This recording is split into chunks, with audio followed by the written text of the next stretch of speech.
Okay, good evening. This is day 137 of making little videos to describe a day or thought in the life of a schizophrenic. My name is Dominic, and I experience schizophrenia, but I do not believe that I am diseased or crazy, but that I am subject to what is called the cognitive war, and it has inflicted a mental illness on me. I make these videos to describe some amount of sanity amidst the world warring upon me. And I have written a book on medium.com titled Unveiling the Schizophrenic Tradition. I hope to publish it when I return home from a hike that I'm going on in Spain next month. And I don't know when I'll publish it, but I hope to publish it when I get back. And I hope to on day 17 of these videos, I express why I call myself a schizophrenic rather than targeted individual. And on day 45, I express why I make these videos and a more introduction to the videos. It's about a 3-minute introduction. I make the videos to humanize myself amidst the stigma of the mental illness that I have inflicted on me and defamation of character and name that I receive in the whatever the intelligence world is or whatever, all that stuff. Okay, so I have scrolled and scrolled and came across interesting meme today uh, regarding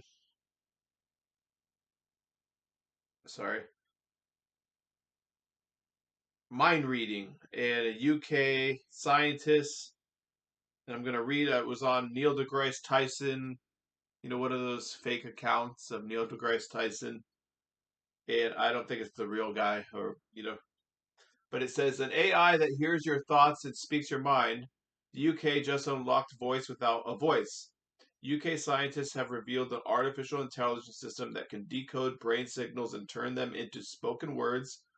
This means thoughts could one day be translated into natural speech, even if the person cannot physically speak. The AI works by analyzing neural activity captured through non-invasive brain scans.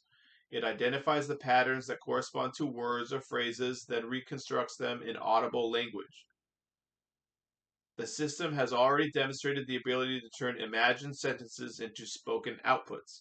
For patients with ALS, strokes, or severe paralysis, this technology could restore communication in ways once thought impossible. Instead of relying on slow typing devices, they could simply think and be heard. It bridges the gap between the silent mind and the audible world. Unlike earlier brain-computer interfaces, this one uses far less power and does not require implants.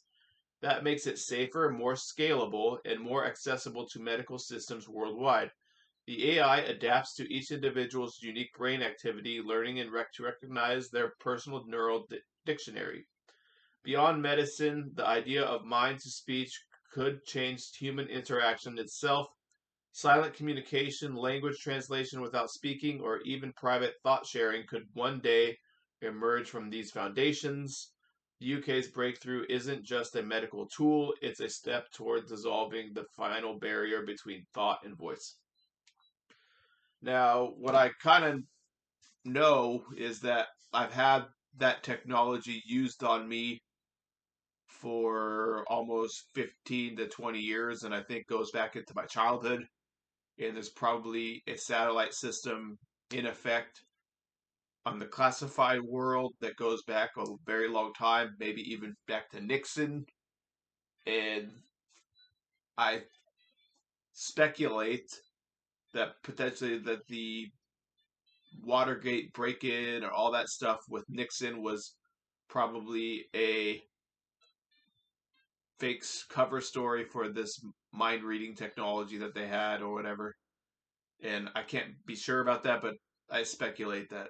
So I know that I know I've experienced experimentation on me for uh 15, 16 years where my thoughts were being read. I know I'm pretty positive it was being read before that because they've demonstrated to me that they know what I was thinking at other times in my life. If I remember back to my thoughts that I had, they know those thoughts. And so I think it was done to me as a child. And I think that there's a mind reading satellite that's reading everyone's brains, and it's got radar, MRI. And so in my book, I talk about the technologies that can conduct mind reading and stuff. But, and we know that University of Texas just came out with thought to text technology 3 or 4 years ago. So, anyways, I just wanted to read that. So it's like mind reading.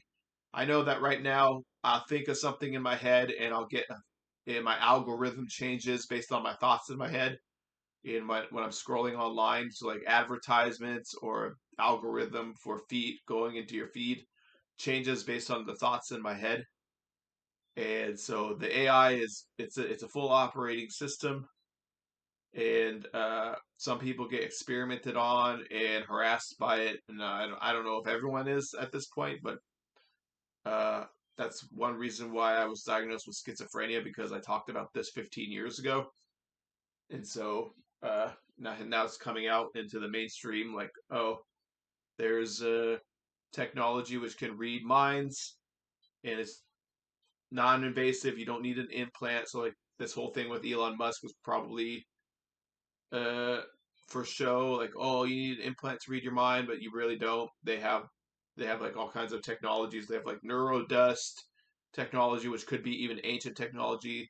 Now they have DNA modulation technology, and they can do things like that, according to Brian Coffrun, who's a security industry specialist whistleblower. I put that in the book and stuff just to document like the what's being talked about in the general public. Okay, so that's that. I was gonna talk about something else today. My other thoughts. I talk about thoughts all day, every day here to get my thoughts of a schizophrenic, and uh, I have a thought log, and I'm reading. I go over my thought log. Earlier today, I was listening to the song "The Concept of God" by John Lennon, and uh, I was watching the birds and the bees in outside, and I was thinking I sort of uh, halfway believe in what humanity believes. I was thinking the dream is dead, and I don't know what dream it was, but like just like whatever people were trying to do with this whole weird program or whatever in society, like America, maybe the America as the country, like the dream of it is like dead at the moment, but the birds and the bees pollinating the plant or whatever, and just like the dream that I had for life before schizophrenia is dead, but like I halfway believe in the concept of God. And John Lennon in that song goes around and he says, I don't believe in Jesus, I don't believe in Buddha, I don't believe in, various gods or whatever. And I was like, I halfway believe in it because it's just a concept, it's an idea that people have that could be based on some sort of human history, an experience with beings in the universe or life force or something, or even within their own minds and stuff. And so I was thinking, like, I halfway believe it because I have like kind of like I kind of have like the Gnostic idea of what God is, and I speculate that the Gnostics may have been based on my brain, or maybe, or I'm connected on a quantum level to somebody who thought that in the past or something, And so, because I had the same thought independently from ever knowing about the Gnostic tradition, and then I read about it, and I was like, man, I've thought that same exact thing when I was younger, and So not the same exact thing, but pretty much the same thing. And so I guess I'll just share that now. And so in the song, John Lennon says, I believe in myself" at the very end.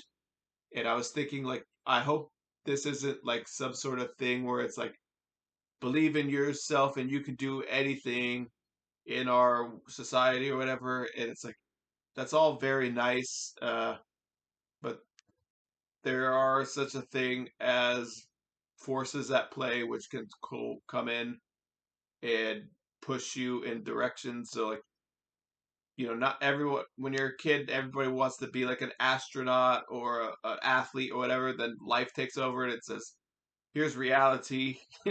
It's a reality check. Or I'm not saying like all kids want to do that, but like, you know, some kids think about what they want to do at a very young age, and then they go and they're able to do it because it's a more grounded idea of what they want to do. And I think when I was a kid, I wanted to be a journalist or something. And who knows, maybe if I wasn't schizophrenic, I could have been a journalist, but I don't think I could be one now. And I'm just saying that right now. It's just thoughts. So I believe in myself, and I do believe in myself because I believe in my ability to discern what's true and what's not true. And so that song resonated with me today when I was thinking that. And so I was thinking, like, I can, well, I to a degree. When I say that I could discern what's true and that's not true to a degree, I believe in my ability to discern. And when I come to a conclusion on things, I'm typically, it's founded in some sort of fact or reason, and it makes sense to me. And so, yeah, I'm not saying I'm obviously I have limited knowledge because I'm just a human being. So, it's like what that whole notion of like what you know is finite and what you don't know is infinite. And so, you know, but I do think there's systems and organizations out there that have a lot greater knowledge than what they tell us. And so, yeah. Okay, so I was reading some books today. Oh, I was remembering that my niece was telling me she ran the mile, and she was telling me what she ran the mile in. She's a little bit slower than she was last year at the end of the year last year because she she's had the summer off, and so she's getting back into running condition, and so she's a little bit under her time. And so I was like, you'll get your time back by the end of the year. And so I was remembering my time, and I don't think I ever ran a 6 minute mile. I think I ran a 7 minute mile, if I'm not mistaken, on the treadmill in my 20s and 30s. And I ran 19 minutes for 2.5 miles in the canyon out here. My dad used to time me, and he used to take me there. And that was when I was having the schizophrenia and the voices driving me crazy. The only thing that would soothe it was running. And I would go out there, and I went out there at like real terrible times of day, like 100-degree weather and stuff. And I was out of my mind crazy or whatever. But if I didn't go, the voices would be even more harsh and harass me and stuff. So 19 minutes, 2.5 miles was, I think, my average or whatever, which I guess is like 7.5 minutes or something like that. All right, so Disney is shelving its live action Aristocats movie. And according to a CEO there, he said that he didn't think it was meant to be because it wasn't meant to be or whatever. And I was thinking to myself, I don't really believe in meant to be's. I think that there are. I'll read what I had written here in my thoughts, but uh, I believe that there's circumstances in the world and that people have agency and people have desires and make things happen or make things not happen. I think that there's a force making some good out of situations, including a bizarre demiurge that created folly. And so I think that there's another force, like the Gnostic idea, that's making good out of situations, and then there's the demiurge that creates the folly. Like, for instance, like killing or culling. Like, we live on a planet where killing or culling a population is natural to the ecosystem of the planet. And so I think that there's such a thing as like humans don't have to engage in that type of behavior unnecessarily. Uh, you have to abide somewhat by the natural rules, but you can kind of create your own system as humans, and you don't have to kill and cull the populations of things. Like, you don't have to, we don't have to be meat eaters, even though that's probably somewhat part of our DNA or biology. If we change ourselves over the centuries, we could learn to eat other foods. And yeah, or like we could create lab grown meat, for instance. And uh, yeah, I'm hoping that that is not going to be detrimental to people's health. So I guess there has to be more studies on that and testing. So, but that lab grown meat, where you know it's the final thing that you killed, and then you could just replicate the meat. And so that's kind of interesting. Like, humans can do that kind of thing. So, but I was gonna say that, like, but not everything is meant to happen or not happen. The world doesn't have to be a certain way. It's not. It's what people make of it as humans with agency and free will within social, political, and economic confines, and even natural confines, I guess. But then you think of things on a deeper quantum level, and it gets murky. And so I was thinking, like, once you get into the quantum level, like, does everything have to happen? And it gets a little murky, but where the way our brains are connected to the universe, and like what are our thoughts and where did they come from and stuff like that. It gets a little murky about, like, what's driving our actions. I know there's like, I've read in another book or read in other books that, like, there's like scientists in Santa Fe that talk about, like, uh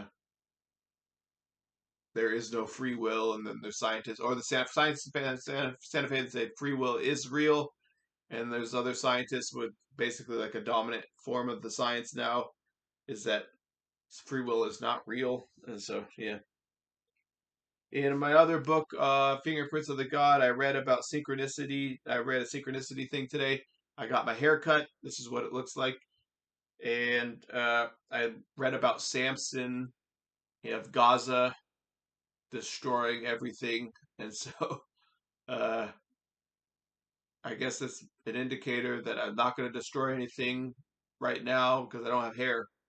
I don't like to destroy anything. I like to build things up. Or I don't like. I'm not a builder, but I'm I'm a proponent of building things for society, and I don't believe the creative destruction. But I suppose sometimes you have to demolish some things to build. So, yeah. All right. Goodbye. That was too much time.